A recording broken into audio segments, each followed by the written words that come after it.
Hey everybody, it's Kimberly with Fun For You In-Home Pet Care, and today we're going to talk about the disgusting smell that comes from artificial turf and what happens when your pets use it as their potty space.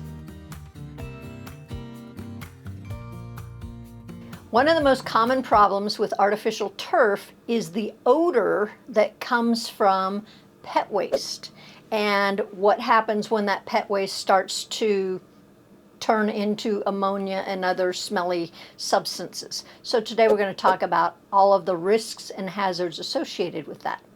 Unfortunately, when pets use artificial turf as their potty, the artificial material holds on to that odor longer because it's artificial.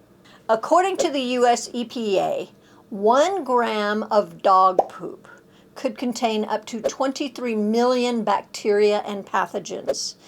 Some of the pathogens that are commonly found in pet waste is strains of E. coli, Salmonella, Giardia, ringworm, other disgusting things that you don't want to think about. So pets and people can also catch these diseases from the bacteria that is growing on your artificial turf. That's why it's important to keep it clean.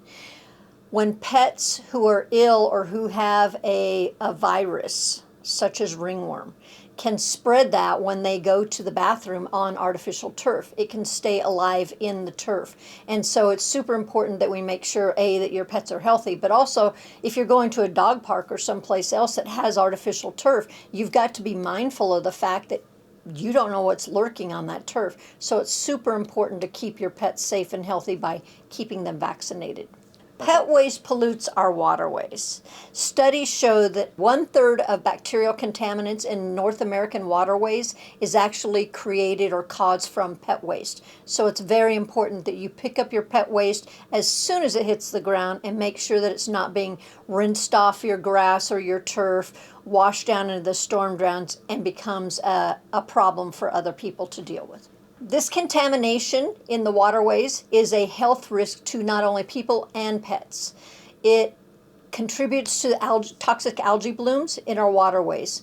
Algae bloom is a contamination of our oxygen. It basically strangles our oxygen sources in the water and causes the chemicals to release, which of course makes it unsafe and deadly for aquatic life, but also for the safety of our waterways, our lakes and our ponds and our streams. How do we manage that risk? The number one thing is to clean up your pet waste daily on your artificial turf, and everywhere actually. Clean it up.